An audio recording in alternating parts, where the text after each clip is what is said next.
everyone, my name is Karen DeVasco. I'm a speaker, a host, and an image consultant. I'm gonna explain to you what image is all about. You're gonna be in the industry and you have to show your personality. Matalino si Coach Karen eh. Napaka-presentable niyang tignan eh. Ang tinuro po talaga niya is embrace yourself tapos i-improve mo pa ang sarili mo in so many ways. Again, it's personal development. Nakita ko yung development sa lahat ng artist na nahawakan ko. I am a creative lead and a visual content creator. We're gonna talk about how to elevate your personal brand to new heights. And yung time na yun, dun ko po na-realize na may mga time din na pwede mo mag-post ka para magkaroon ka ng maraming engagement. Working on your branding is answering the questions. How do you want to be remembered? How do you want to be perceived? Ay kailangan laging relatable sa mga viewers. She reminded us not to forget it's you. It's still you. You don't have to alter yourself. Yun talaga rin yung nagugustuhan ng mga viewers. May relatability. Facebook, Instagram, Twitter, at iba pa, may YouTube pa. Follow niyo ako.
After our insightful journey into personality development and image crafting, we are ready to gear up for the next phase. You can see there are three core fundamental aspects that we're going to be going through. And if you notice on the very first one, it's an assessment. Hello, my name is Chris Dela Cruz. I am the co-founder and lead trainer of the American Institute for English Proficiency. And I've been here in the Philippines since 2007, so I've been working with all kinds of people from the showbiz industry to BPO, and I've been doing this with passion for the last 15 to 20 years. Well, basically, I was in charge in terms of public speaking, communication skills, English proficiency. And when it came to public speaking, I taught them some grammar, some writing, of course, a little bit of accent. Also, in terms of structuring their ideas, giving better content to their presentations, to their conversations, and some delivery in terms of physical appearance, in terms of hand gestures, eye contact, and even their voices. So introduce yourself, your name, where you're from, what makes you happy, that's one, and what makes you sad. Hi everyone, I'm Aaron Gonzalez. I am 20 years old, Filipino Spanish. What makes me happiest is meeting new people. And what makes me sad is that remembering that I am the eldest among us siblings, so there's always this pressure for me. Leo yellow, nakakabulol. Okay, so you need to practice it to loosen up this area. Toy boat. Ah. Oh, whoa, toy boat. Everybody is excited to want to learn something different. They were all there ready and willing to get into some of the exercises. Some of them were a little non-traditional, but they were into it. So I really appreciate that about them. Of course, sometimes some of them are like, I'm apprehensive, I'm not sure about that one. But eventually they were willing to get into it. So I really like that part about the training. Well, I would say some of them from the entire spectrum. Some are good, some are great, some are natural. Some of them need a little bit more pushing. Some of them are kind of like, not my turn, but then, just give them push and shove and they're right there. So I would say it's varied. You can kind of tell who's hungry, you can tell who's already there, and then you can tell sometimes, hey, nudge them a little bit more and then they're there. So not everyone's the same, but I think if they all hunger for growth, they can all get there. He's very professional. He's a very focused coach on us. He really teaches us well. He's really understanding, mas lalo na pag yung mga iba na nahihirapan sa speech. He really understands and give us time to understand how he teaches his speech class. He's making it easy for us to understand by doing a game. So it really interests us. And of course, while we do impromptus, we have time limits and we do group works together. Iisip kami ng mga topics and we're gonna do a debate. So that's the interesting part that he does for the speech class to be fun.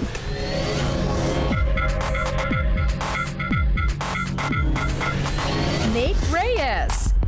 Nagpo-post po ako ng mga TikTok dances, yung mga trending po. Tapos, yun po, ginagawa ko po yun with my co-artists para po makahikayat po ng more viewers. And also, I'm posting po sa IG ng mga damit na sinusuot ko everyday po. Alam naman natin TikTok dances kasi mas masaya talaga sumayaw. Guys, follow my IG account, I am Nathan Reyes. And follow my TikTok account, I am Nathan Reyes also. When it comes to excelling, I don't just look at top performers, I look at people who went from a certain level. I was tasked to do an impromptu speech for 2 minutes. Ever since I was 3, nagka-kickboxing ako. My dad would teach me. Ginamit ko yun as an edge to somehow stand out sa social media.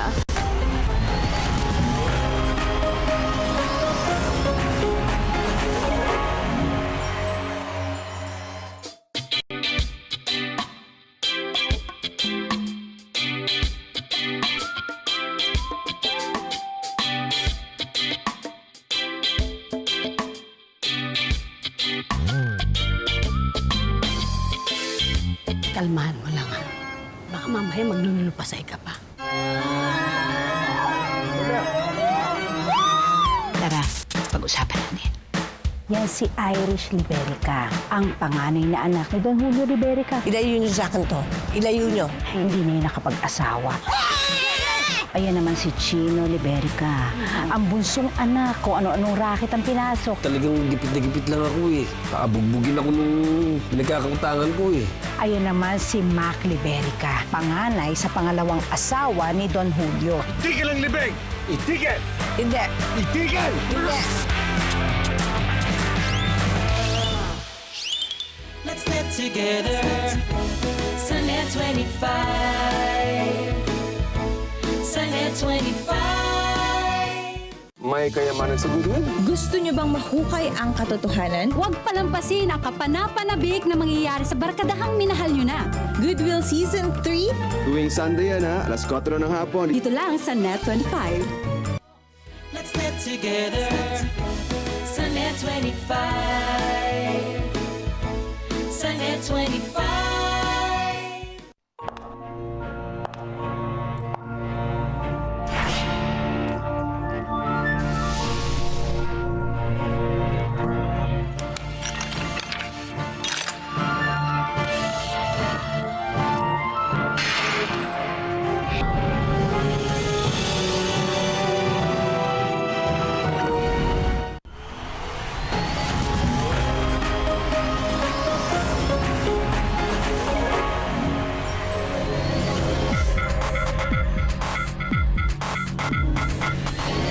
Gonzalez. 3 years ago, almost 4 years ago, lumipat po ako dito from Hong Kong. I used to be a student making contents, nagko-content creating ako from time to time, pero it wasn't my priority that time. School was definitely my priority. Nung bago ako lumipat dito, porsigido na ako na mag-artista na ako. I feel like calling ko talaga siya at hindi mabubuo yung buhay ko pag hindi ko siya pinursige. And I also had the love for arts kasi science student mo ko noon and I was excelling, so it was hard to leave. It was a struggle, but when I flew here, I started sa pagla-live stream sa Kumu. Actually, doon po yung hanap buhay ko nung time na yon, and thank God I was able to help my family sa pagla-live stream. It was hard kasi hindi po talaga ako mahilig sa pagla-live stream. I was very desperate na may mangyari sa career ko kasi almost 3 years na ang waiting season ko, to the point na I tried tapping onto my athletic side. I was making workout videos, ganun-ganon. Tapos naisip ko, how about, show the world the kick butt version of Gia. So, ayun, ever since I was 3, nagka-kickboxing ako. My dad would teach me. Ginamit ko yun as an edge to somehow stand out sa social media. We started a series of vlogs na I take on challenges na to learn different types of martial arts. 3 days, tututunan ko. Tapos, pagkatapos ng 3 days, isa-sparring ko yung coach mismo or yung mga estudyante ng martial arts na yun. And actually, I was that desperate. Gusto ko may mangyari talaga sa buhay ko. And then, thank God na 25 came, so I was able to use the artsy side naman. As cliche as it sounds, pamilya po talaga. I'm not sure if I've mentioned na before I transferred here, sobrang struggle. Ako, my sister, and my mom, kami yung nauna sa Pilipinas. And that was when my dad's business was dying. Gusto kong mabigay sa kanila yung buhay na walang limits. I don't know, I'm very ambitious. My parents have their dreams of their own also. Oh no, here we go again. May pangarap sila. I'm happy that they're with me. But lagi ko sinasabi sa kanila, iba pa rin yung meron kang pinupursige for yourself. So for them to put themselves aside para lang sa akin, to pursue mine. I think where I am right now is already the measurement of how far I've gone. Iniwanan ko po yung livelihood ko sa Hong Kong. I was very dedicated. Kung gaano ako ka-dedicated dito, I applied also sa studies ko. I wanted to be either doctors or a biologist din. I would leave my livelihood as long as I know na will ni Lord yun sa akin. As long as it's a part of God's purpose sa buhay ko, dun po yung line ko.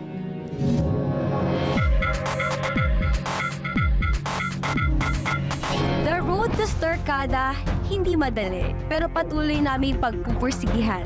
We now harness the power of articulation, confidence to communicate with our audience. So in public speaking, you normally want someone good-looking or beautiful. But there are ways to be good-looking and beautiful. We don't mean artistic and good-looking. We mean well-groomed, well-postured. It's hard to pursue your dreams when life hits you hard. And there are realities that are very hard to face. I think he started with a personal experience, yes. But he was already making a point at the same time.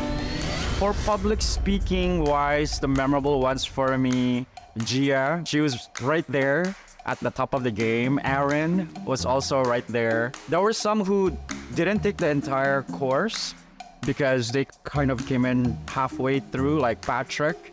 Dre, he's a natural. He's quiet or he was soft-spoken, but when you gave him something, he'll take it. Of course, I remember Zach because Zach was the one who didn't want to speak English at all and he just wanted to avoid. I would say some of the kids can shine based on their talent already. Some of them can shine because they were hungry to learn something. And some of them, they didn't have to shine in everything, but there were moments. There were glimpses where they could shine. Miyoki, of course, I think it's because she has some public speaking experience and pageantry. Dre, because of pageantry as well. But when it comes to excelling, I don't just look at top performers. I look at people who went from a certain level to another level. And you could see Arwen, for example. She might not have been the best speaker, but she developed, she improved, she was there. And sometimes being there is the most important thing. Because it's hard to learn when you're not there. Actually, sa lahat naman po ng workshops namin, meron po talagang mga times na challenging po siya for me. With Sir Chris, sa speech class, siguro yung masasabi ko po na pinaka na-challenge ako was the first time na nag-attend ako sa workshop niya. So, ayun po talaga yung pinakaunang workshop na na-attendan ko. And late ako nun. So, medyo magkakakilala na sila and ako parang newbie. Hindi pa ako comfortable dun sa mga kasama ko. And then, I remember, nung first time na nag-attend ako, I was tasked to do an impromptu speech for 2 minutes. Kasi they all did that nung nauna na sila. Yun yung way ni Sir Chris to assess kung nasan yung knowledge namin when it comes to public speaking. So at that time, parang nabigla ako kasi, oh my gosh, may impromptu speech ako kaagad na 2 minutes straight na magsasalita ako ng English. So nahihiya po ako, niisip ko baka wrong grammar ako dahil sa kaba ko. Pero ayun po, na-enjoy ko pa rin naman siya kasi at least na-try ko po siya and pinace ko yung fear ko na baka magkamali ako sa mga answers. Pinaka-favorite kong part ng workshop is yung kapag ginagawa namin yung tinatawag ni Sir Chris na QG SLET. Parang may ganun po kami na ginagawa na activity palagi na talagang ayun yung pinaulit-ulit niya sa amin. And I think ayun yung naging favorite ko kasi yung thoughts ko po every time nagsasalita ako, parang masyado siyang all over the place. So yung ginawa ni Sir Chris na yun, it helped me in terms of organizing my thoughts. Like na magiging more concise and hindi ako nag-jump from one topic to another na biglang hindi natatapos yung thought ko. So yun po yung pinaka na-appreciate ko sa speech na workshop namin. Well, I think communication is key, no? In any field. I try to pull back a little bit so that they don't get overwhelmed by it. Kaya ako sinusubaybayan ng mga tao dahil hikay ako. And syempre may pagka-kinkoy.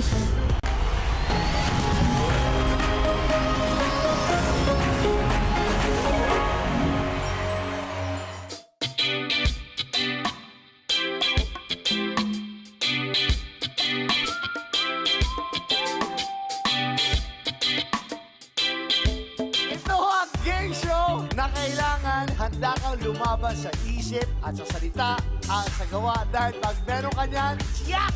Nasa jackbox down ka aabante. Please welcome our Tara Gamers na Dakilang Extra. Ba't po makakasama ko kayo before kaya lang nagkataon may shooting ako.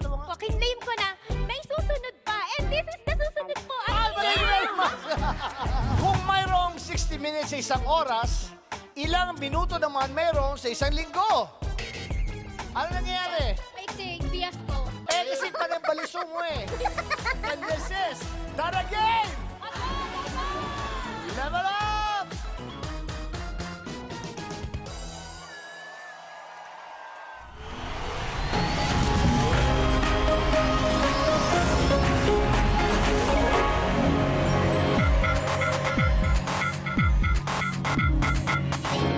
Victoria Wood.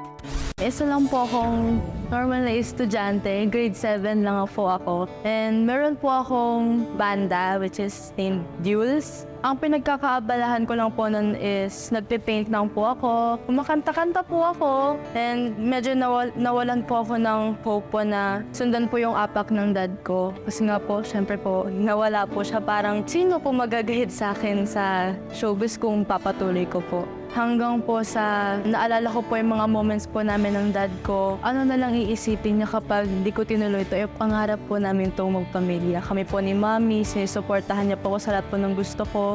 Si Daddy naman po, tinuturuan niya po ako hanggat kaya niya. So, naisipan ko po na ituloy po ito. My dad po. Kasi po, bata pa lang po ako. Una-una niya pong pinakanta sa akin is yung Tiny Bubbles. Alam ko pong sobrang proud po siya sa akin habang pinapakanta niya po sa akin yun. And hanggang po sa lumaki po ako, naisip ko po na what if sundan ko yung apak ng dad ko? What if makaya ko rin na maging katulad niya? Pero syempre po hindi ko naman po siya magiging ka-level kasi po iba po ako, iba po rin siya. Magkaiba po yung level na kapag naging star na po ako, magkaiba po yung level po naman. Siya po, ganun, ako po, ganun po. Ang kaya ko pong gawin, magagawa ko po para sa sarili ko. And para po sa pangarap ko, unang-una po talaga mananalangin po ako kasi po si God lang po talaga yung makakatulong po sa atin at wala na pong iba at sarili niya lang po. Pangalawa po, huwag ka pong maging greedy na maabot mo agad dyan. Ay gusto ko to, dapat maabot ko na to agad kasi syempre magaling ako. And syempre po, maghintay na lang po sa tamang oras at sa tamang oras na po yung ibibigay din po ng Diyos po yun sa inyo.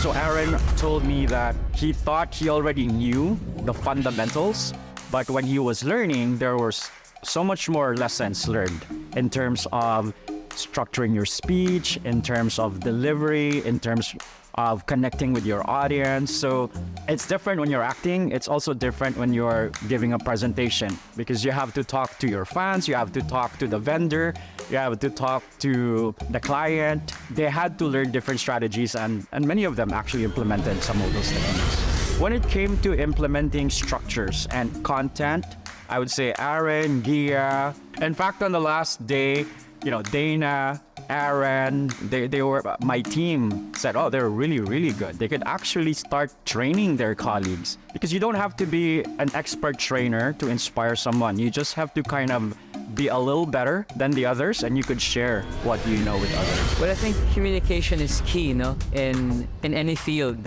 And I was hoping to really hone my skills with the workshop. And then especially na artistas kami, or we're being trained to become artistas, I think it's fundamental na we know how to speak well so we can really conduct ourselves properly and speak effectively during interviews or kapag may hosting jobs. Sa lahat naman ng bagay, there are many things that we can still work on and improve. And that's something that Sir Chris taught me. There were many activities, there were many things that it still improved my manner of speaking. Ayoko naman magyabang. That's not my intention. But English is a language na I'm comfortable with. It's one of the languages that I speak.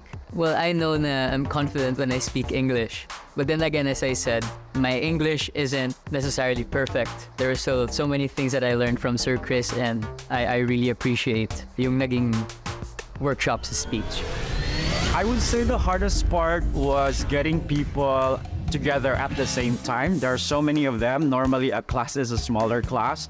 And so when they're not all there and you're teaching a concept, there are times when I would have to think, should I reteach what I taught because there are a few people who are coming in? Or should I move on because the other people are saying, we already got that? So I had to find a way to sort of flow with that kind of structuring of the class. The second part would be, should I give them assignments because it looks like they're busy, it looks like they have other projects. Usually when you're learning a language or anything, you should do assignments. So I needed to find a way to balance. And I realized that they were doing a lot of other workshops. So I tried to pull back a little bit so that they don't get overwhelmed by it. So I think moving forward, if we can sort of maintain or find a striking balance in terms of who's going to come in, who's going to go out, how much assignment can we really give before they don't like me anymore. If we can kind of set that up and set the expectation, it'll be easier to implement. You are all fired up, Starkadas, mula sa aktingan, personality, branding at speech. Mukhang handang-handa na nga kayo humarap sa mas malaki pang challenges. Are you excited? Yes, I am excited. Are you all excited? We are!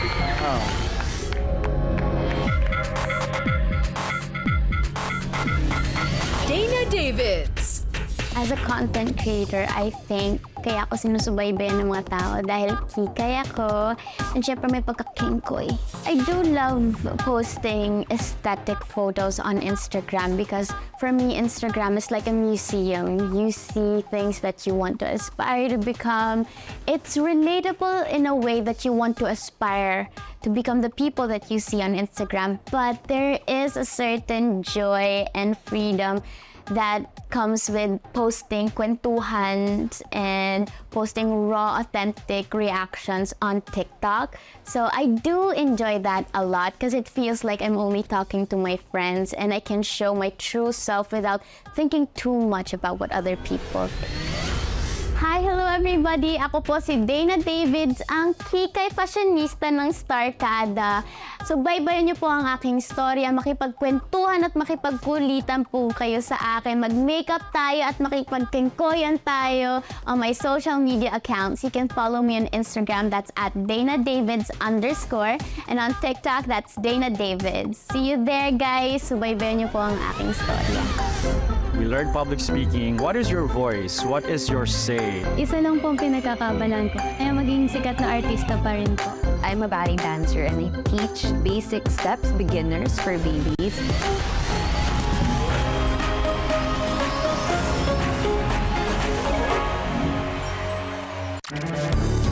When buying online, how do you navigate the issue of authenticity and counterfeit products?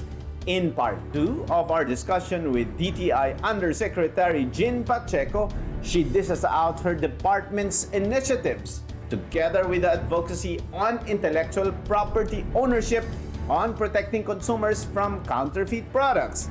Kasama na rin dyan ang mga usapan tungkol sa mga nabubudol sa online shopping at marami pang ibang kaalaman para sa negosyante at consumer. The law really wants to build trust in e-commerce, to protect the consumers and also to protect the merchants. Open for Business with Cesar Vallejos, Sunday, 9 p.m.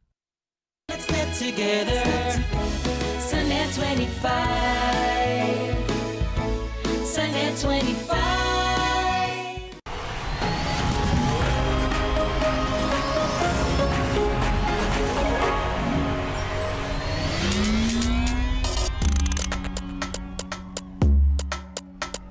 Celine David.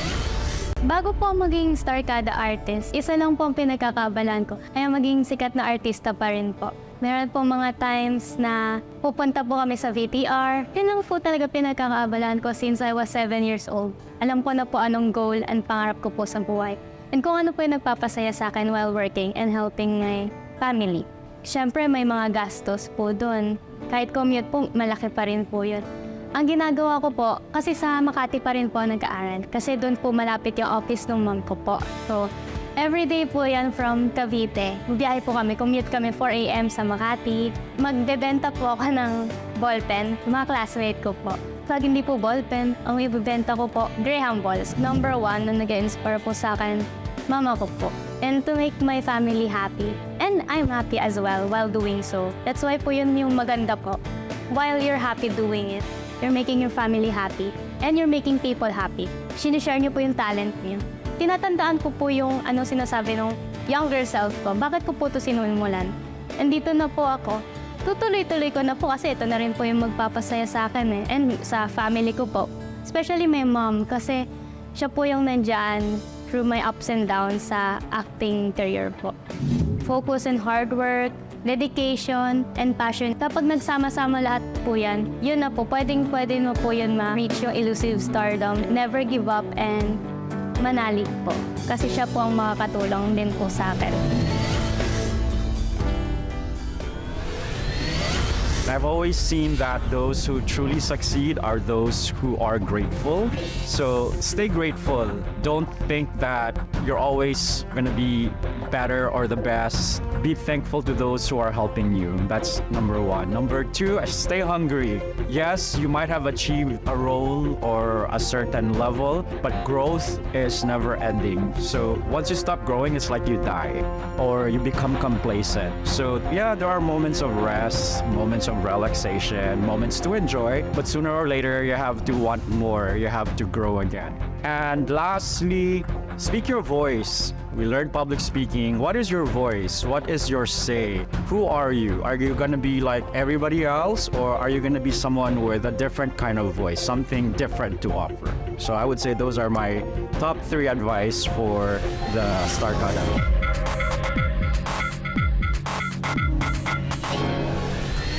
Nikki Gilbert. For me as a content creator, my strength is, I think, because I'm a ballet dancer and I teach basic steps, beginners for babies. So I do tutorials for basic class and for contemporary so they know the basic skills of dancing ballet. Siguro po yung na-enjoy ko yung pagtuturo ko ng step by step kasi it's really fun to do since there's a lot of kids who really wants to learn how to do the basic steps of ballet, and kasi since po na other kids doesn't afford to go to ballet class, so I do tutorials so they would know how to do basic skills even at... Hey guys, please follow me on my Instagram, NK Gilbert, FB page, Nikki Gilbert, and of course on TikTok, Nikki Gilbert 13. Ayan guys, please follow me and I would really appreciate it. Pagkatapos ng challenging workshops and trainings, may isa pang task na naghihintay para sa amin. At mayroon pa kaming bagong nakakasama. Hello, ako si...